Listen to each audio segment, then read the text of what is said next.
안녕하세요.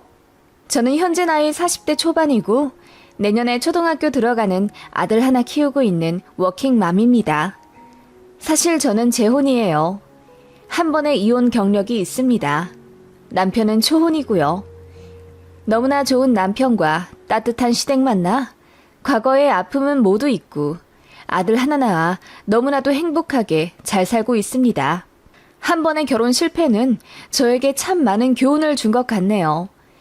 다시 생각하면 마음이 아직은 아리고 쓰리지만 그래도 이혼한 지 이제 거의 10년이 다 되어 이야기를 한번 꺼내볼까 합니다. 전 남편 생각하면 치가 떨리지만 그래도 그 인간 파멸의 끝으로 몰린 걸 보고 이혼하게 되어 큰 미련은 안 남네요. 그럼 이야기 시작해볼게요. 저는 대학병원 간호사였습니다. 남편도 같은 대학병원에 근무하는 사람이었고 사무직이었어요. 병원 총무팀에서 일하고 있던 차장급이었습니다. 같은 병원이라 하더라도 의료직에 있는 사람과 사무직에 있는 사람은 만나기가 어려운데 건너 직원 통해서 인사하며 지내다가 가까워졌고 서로에게 호감이 생겨 연애를 하게 되었습니다. 그렇게 2년 반 정도의 연애를 하다 결혼을 했는데 사귈 땐 저에게 참 잘하던 사람이었습니다. 책임감도 강했고 듬직했어요. 저는 장녀였고 집에서 저에게 거는 기대가 크셨습니다. 제가 교대에 가길 원하셨지만 그닥 성적이 좋지 않았어요. 그래서 학창시절 부모님의 공부에 대한 잔소리 때문에 사이가 좋지 않았죠. 저에게는 엄격하셨지만 제 여동생에게는 건강하고 행복하게만 자라길 바라시는 모순적인 모습에서 부모님께 실망을 했고 어쩌면 애정 결핍이 있었던 것 같아요. 대학 다닐 때는 연애를 거의 안 했고 졸업하자마자 대학병원 간호사로 입사해 다니다가 만나게 된 남자가 전 남편이었네요. 20대 초중반까지만 해도 부모님과 사이가 별로 좋지 않아 연락도 잘 안 했기 때문에 저에게 별도 달도 따줄 듯 잘해주는 그 남자에게 저도 미친 듯이 빠져들었던 것 같네요. 그리고 대학병원 정규 사무직 정도면 연봉도 좋고 안정적인 편에 속합니다. 직업도 나쁘지 않고 사귀며 얘기 듣기로는 집안도 괜찮아 보였어요. 가구 사업 하신다고 하더라고요. 남자는 외동 아들이었고요. 항상 눈치 보고 자신감 없는 저와는 다르게 늘 여유 있는 모습에 반했던 것 같아요. 동료들도 저를 엄청 부러워했어요. 그리고 선배들도 저에게 말했어요. 저런 남자 없다?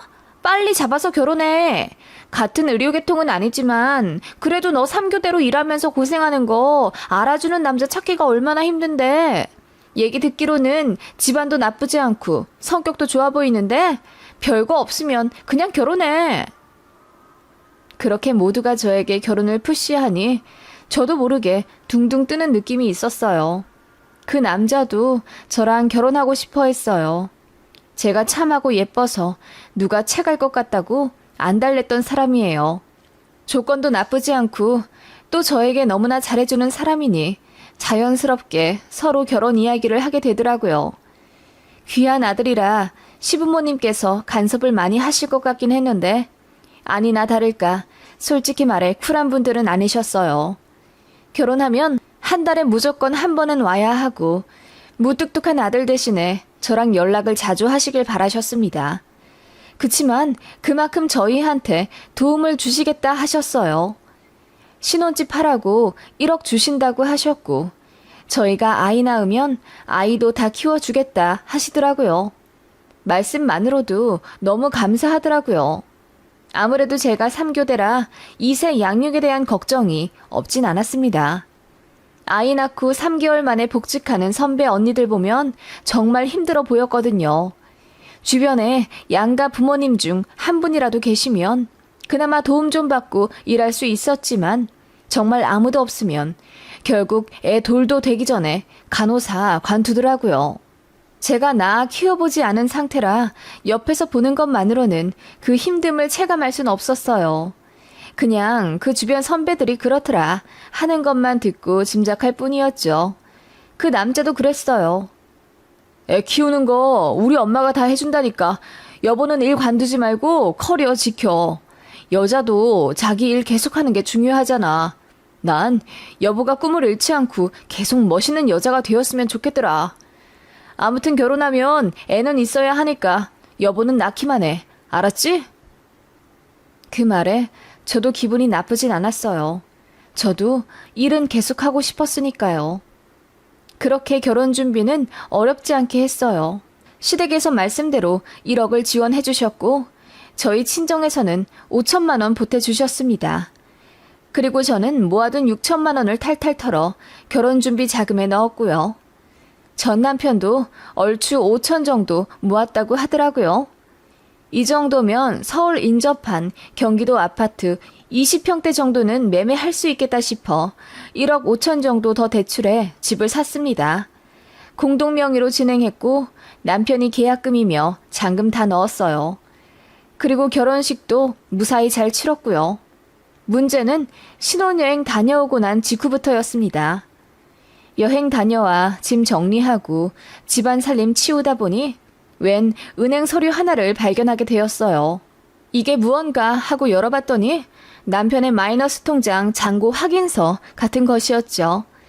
그런데 보니까 마통이 2개였고 하나는 4,200만 원, 다른 하나는 1,700만 원 대출이 되어 있더라고요. 네, 남편 앞으로 빚이 6천만 원 정도 있었던 겁니다. 보금자리 대출이 아니라 남편 개인 마이너스 통장 빚이요. 그때 남편은 약속 있다고 나가 있던 상태라 제가 전화를 받아서 이게 뭐냐고 따졌습니다.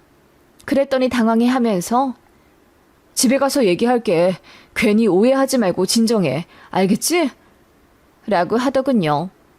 그렇게 집에 오자마자 남편은 갑자기 무릎을 꿇으며 손발을 싹싹 빌더군요. 미안. 사실 빚이 좀 있었어. 그리고 모아둔 돈도 없었고. 여보가 6천만 원 모아뒀다길래 나도 5천 정도는 모아놨다고 해야 장인어른 장모님한테 면이 설 것 같아서 나도 모르게 거짓말했어. 미안해. 그 말에 저는 하늘이 노랗게 되는 것 같더라고요. 어떻게 결혼 시작부터 거짓말을 할 수가 있나 싶어서 절망스럽기까지 했습니다. 뭐라고? 그게 할 소리야? 아니 시댁에서도 1억을 대주셨는데 뭐하러 5천 모았다고 거짓말을 해? 그럼 마통에서 돈 끌어다가 모아둔 돈 있는 척 한 거야? 언제까지 날 속이려고 했어? 미안해. 결혼하고 1년 내에 얘기하려고 했어. 정말 미안해. 그렇게 남편은 눈물 콧물을 짜내며 미안하다고 하더라고요. 행복하고 달콤한 결혼 직후 이런 일을 겪게 되니 너무 막막하더라고요. 남들은 전부 제가 꿈결 같은 시간을 보낼 거라 생각할 텐데 저는 남편의 거짓말을 맞닥뜨리게 되어 어찌나 우울하던지요. 그렇게 저도 펑펑 울었죠. 친정에는 차마 알리지 못하겠더라고요. 그나마 결혼이라도 잘한 거라 생각할 부모님께 실망을 드리고 싶지 않았던 것 같아요. 그래서 눈 딱 감고 봐주기로 했습니다. 대신 3년 안에 마통 모두 상환하기로 약속했어요. 남편은 담배를 끊고 개인적인 약속도 거의 취소하며 돈을 아끼겠다고 했고 틈나는 대로 배달이든 대리운전이든 알바를 하겠다고 했어요. 처음 1~2달 정도는 성실하게 사는 듯 하더라고요. 그런데 3달 정도 넘어가니 끊었던 담배를 다시 피우더라고요. 알바도 안 나가기 시작했고요. 그런 모습에 저도 남편에게 실망해 싸우게 됐습니다. 저도 감정이 좋지 않아 집을 나가기도 했어요. 그러자 남편이 그 사실을 본인 엄마에게 말했어요. 그런데 왜 싸웠는지는 이야기를 안 했더라고요. 한마디로 본인 잘못만 쏙 빼놓고 저만 싸움하다 집 나간 여편네처럼 시댁에 말을 전한 겁니다. 시어머니가 한 걸음에 저희 집에 달려와 부부가 싸울 수는 있지만 집을 나가선 안 된다며 저를 나무라셨어요. 그렇게 되니 저도 화가 나 왜 집을 나가게 되었는지 자초지종을 다 얘기해드렸죠. 당연히 시부모님이 길길이 날뛰며 본인 아들을 혼내실 거라 생각했습니다. 그런데 제가 얘기를 다 끝냈는데도 시어머니가 별 말씀 없으시는 거예요. 침묵을 깨고 하신 첫 말씀은 남자가 자존심 때문에 거짓말 좀 할 수 있지. 였습니다. 그걸 가지고 그렇게 들들 볶아서 우리 아들을 밖으로 내모라 돈 더 벌어오라 시켰니? 그럴 때일수록 아내인 네가 더 현명하게 생각해서 남편 잘못을 감싸 안아줘야지. 그래야지 우리 아들이 진심으로 반성을 해서 다시는 안 그러지. 지금 네 행동은 정만 떨어뜨리게 하는 거야. 알겠니? 라고 하시더군요. 시부모님도 알고 계셨던 겁니다. 아들이 돈 한 푼 못 모았지만 그래도 남들 눈에 그 나이에 돈 5천도 없는 남자라 무능력하게 보일까봐 거짓말 한 것을요. 너무 황당했고 화가 났습니다. 잘못한 남편은 두둔하고 저에게 현명하게 대처하지 못한다고 나무라는 게 말이 되는 소리인가요? 시부모님은 아들 대신 부모가 1억 해주지 않았냐. 어차피 결과적으로 보면 똑같이 반반한 거라며 이걸로 화내면 제가 속물인 거라고 하더라고요. 너무 화가 나서 미칠 지경이라 그때 처음으로 이혼 이야기를 꺼냈어요. 시부모님은 제가 고분고분 순한 성격인 줄 아셨기 때문에 그런 일이 있더라도 제가 이해하고 넘어가 줄 아셨나 봅니다. 그런데 제가 이혼하겠다고 서류까지 만들어 내미니 아들 결혼시키자마자 이혼시키긴 두려우신 건지 한 번만 봐달라 사정하시더군요. 그리고 남편의 마통을 대신 갚아주겠다 하셨습니다. 한 달에 100만 원씩 보내주신다고 했어요. 그래서 일단은 그렇게 마무리되었고요. 한 번만 더 거짓말한 게 들통나면 그때는 정말 뒤도 안 돌아보고 이혼할 거라고 했어요. 지금의 제가 그때로 돌아간다면 당연히 바로 이혼이지만 그때는 많이 고민한 건 사실이었어요. 결혼한 지 반년도 되지 않아 이혼한다는 게 사실 쉽지 않은 결정이기도 했고요. 아무튼 그렇게 큰일 하나 넘어가니 뭔가 전처럼 행복하고 달콤한 신혼이란 생각은 안 들더군요. 그리고 긴 고민 끝에 1년 정도 후에 친정에 이 사실을 알렸습니다. 사실 친정 부모님은 제 편 안 들어주실 줄 알았어요. 항상 저한테 혼내고 화만 내셨던 부모님이라 이번 일 역시 제대로 알아보지 못하고 결혼한 제 탓을 할 거라는 생각이 있었거든요. 그런데 생각 외로 엄마 아빠가 불같이 화내며 이건 사기 결혼이라고 제 남편 불러 호되게 꾸짖으시더라고요. 남편은 처갓집에 불려가 그렇게 무릎 꿇고 혼냈고 다신 아내에게 거짓말하지 않기로 약속했습니다. 그걸로도 안심을 못하셨는지 친정 부모님께서 저희 집 근처로 이사를 오셨어요.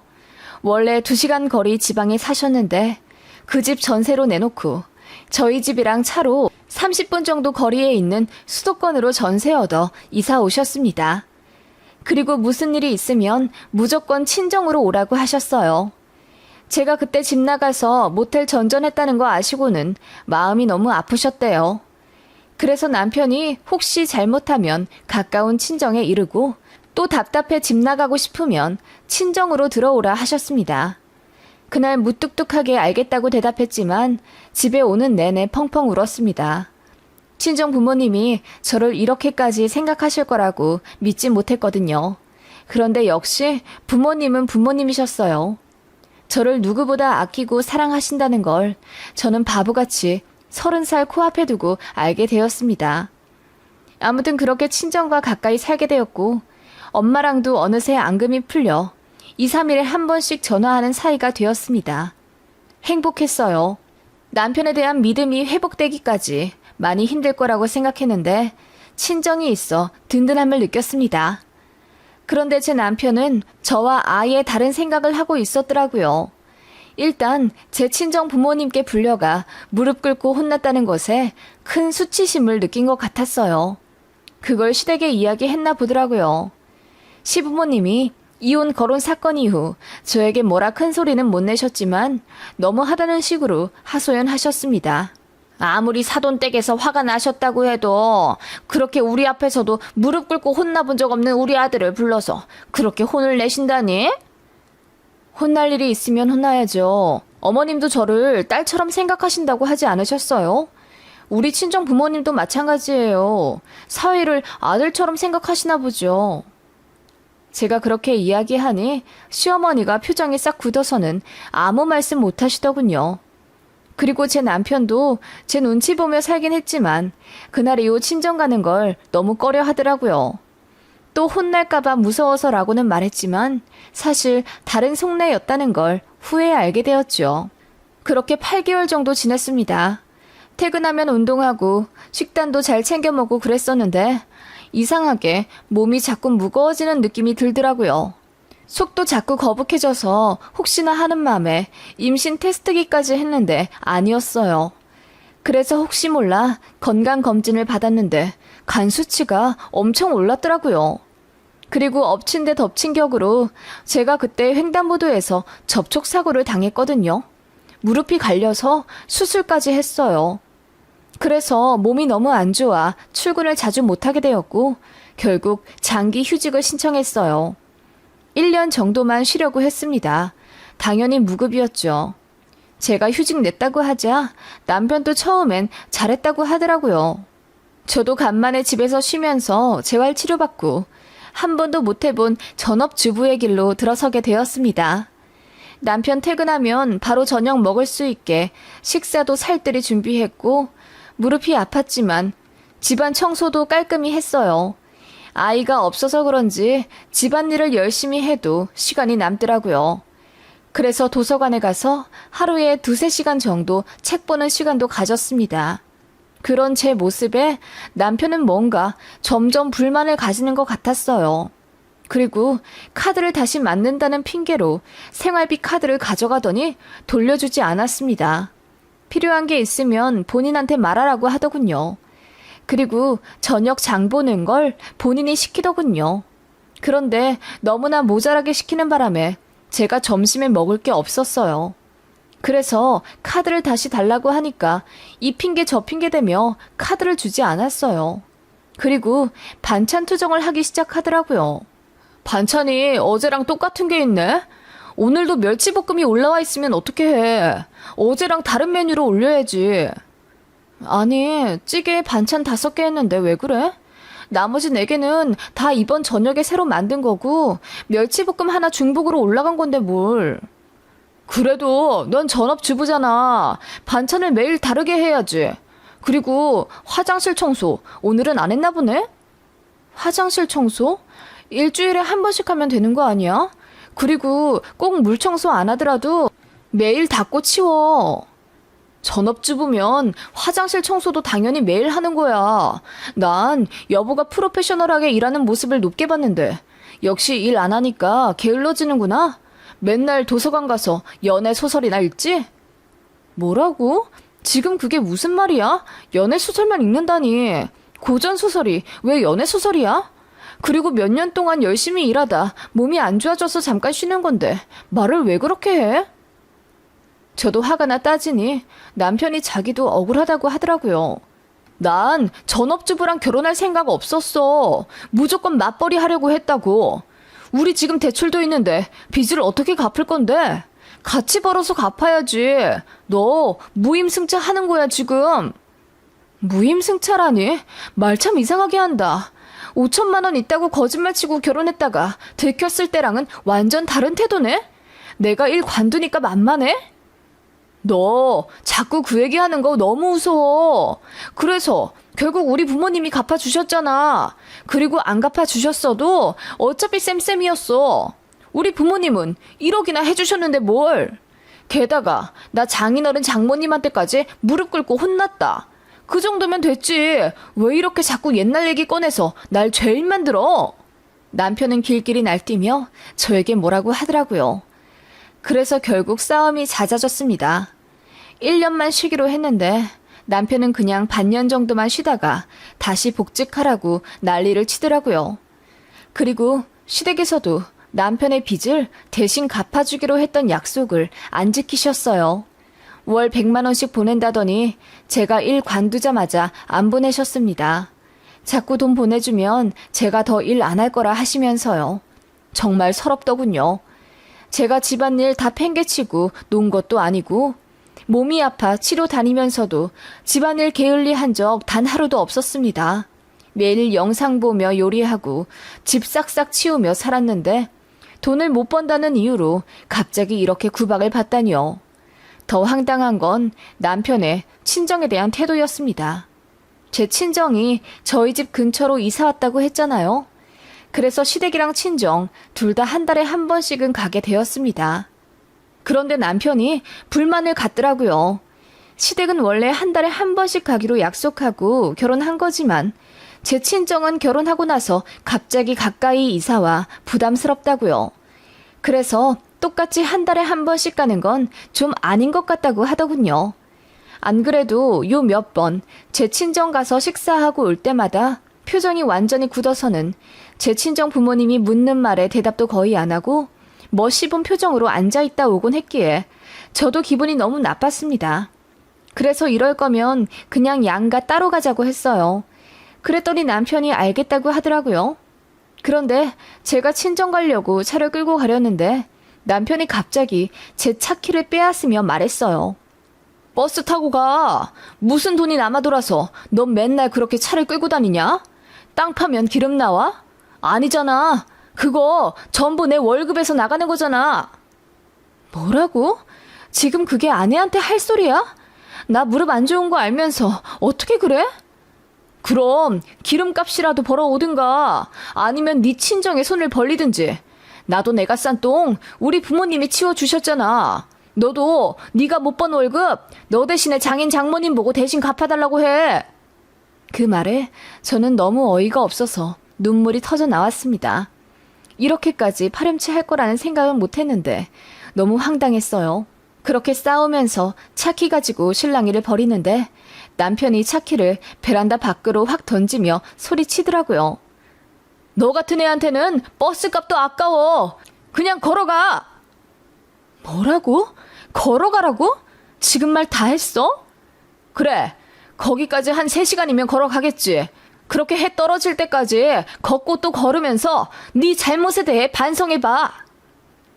남편은 그렇게 씩씩거리며 안방에 들어가 문을 쾅 닫더군요. 저는 너무 화가 나 더는 이런 인간과 살 자신이 없어졌습니다. 그래서 이혼하자고 했더니 콧방귀 끼더라고요. 피가 식는 기분이었습니다. 그대로 날 밝기까지 뜬 눈으로 기다렸다가 바로 변호사 사무실로 가서 이혼 소송 준비했네요. 차근차근히 다 따져봤는데 남편의 유책이 90%더라고요. 저한테 돈으로 거짓말 친 것, 시댁의 가스라이팅 전부 유효한 증거가 되었습니다. 그래서 이혼하면 위자료는 얼마나 되는지 알아봤더니 이럴 경우는 재산 분할만 가져온 대로 챙기고 위자료는 몇백 되지도 않는다고 하더라고요. 저는 이대로 조용히 헤어지기가 너무 싫더라고요. 남편과의 싸움을 전부 녹취해두었는데 그걸 영상으로 만들었어요. 그리고 시어머니와의 통화 내용도 전부 영상 자료로 만들었죠. 왜 이혼하게 되었는지 그간 서사도 전부 자막으로 써서 10분가량의 영상을 만들었습니다. 그리고 작정한 어느 저녁 시부모님 보고 남편 퇴근 시간 맞춰 신혼집에 오시라고 했어요. 얼떨떨한 표정으로 오시긴 하더라고요. 그렇게 모두가 모인 자리에서 저녁도 안 먹고 가만히 있다가 저는 노트북을 열어 그 영상을 틀었습니다. 남편과 시모의 폭언이 집 전체를 울리더군요. 누가 봐도 정신 나간 집안과 남편의 모습이었습니다. 남편이 어이가 없다는 듯 이걸 왜 만들었냐고 묻더군요. 응, 병원에 퍼뜨리려고. 그리고 이혼할 거야. 그러자 남편이 실수를 터뜨리며 말하더군요. 상대방 동의 없이 진행된 녹취는 어차피 인정 안 되고 너 이거 퍼뜨리면 명예훼손이야. 내가 고소할 거라고. 알아. 그래봤자 벌금 300만 원 전후로 나오던데? 그거 너한테 받을 위자료로 퉁치면 돼.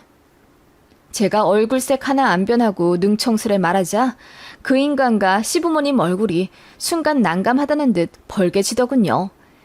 그러더니 저에게 화도 냈다가 설득도 했다가 아주 난리였습니다. 남편은 그 직장을 너무나 만족하는 사람이었습니다. 곧 있으면 승진도 하고요. 몇 년 안에 부장도 달 예정이라 그에 맞는 자격도 부지런히 준비하던 사람이었고요. 그런데 제가 이걸 퍼뜨려버리면 이혼이라는 흑소문은 둘째치고 평판에도 문제가 생길 게 뻔한 거였어요. 나중엔 결국 빌더라고요.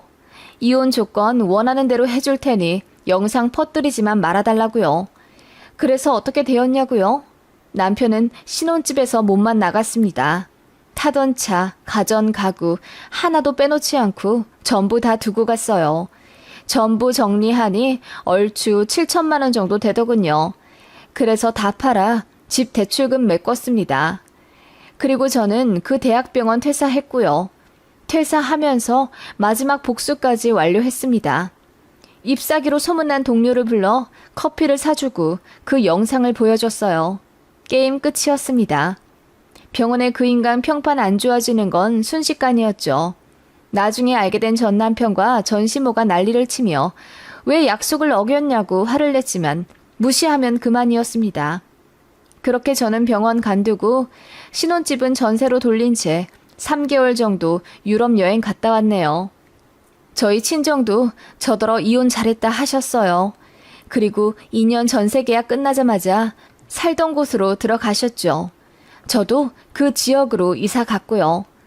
거기서 예전처럼 큰 대학병원은 아니지만 자그마한 종합병원 입사해서 간호사 하다가 지금의 남편을 만났어요. 결혼 다시 하기 싫었는데 제 상처까지 전부 보듬어주는 정말 착한 남자였습니다. 시부모님도 저 이혼한 거 아시고도 너른 마음으로 품어주셨고요.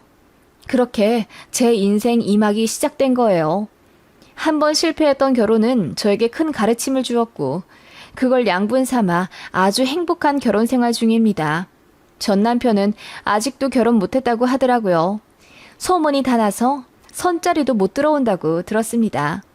전 직장 사람들한테 듣기로는 회식 때마다 후회된다면서 울다가 결국 퇴사했다고 하더군요. 그리고 부모님 집 들어가 산다고 하던데 얘기만 들어도 알겠더라고요. 다 큰 아들 뒤치다꺼리 해주는 거 얼마나 힘드시겠습니까? 돈은 돈대로 다 털리고 아들 장가도 못 가니 꽤나 죽을 마실 겁니다. 그러게 사람을 왜 물로 보고 함부로 했을까요? 지렁이도 밟으면 꿈틀한다는데 순한 사람 자꾸 건들면 결국 악마가 된다는 걸 몰랐나 봐요. 그리고 결정적인 순간에 친정이 제 큰 힘이 되었습니다. 제가 오해하고 있었던 부분도 있다는 걸 알게 된 후 부모님에 대한 사랑이 각별하게 느껴졌어요. 그래서 친정 부모님께도 정말 잘하는 효녀 되려고 노력 중입니다. 그 인간은 저에게 이혼이라는 흠을 남겨주었지만 결과적으로 저는 부모님과 화해했고 더 좋은 가정 만들 수 있는 기회를 얻게 되어 얼마나 다행인지 몰라요. 그리고 전 남편과 살던 제 명의집은 그 이후로 집값이 어마어마하게 올라 거의 10억 가까이 되었답니다. 인생사 참 모를 일이죠.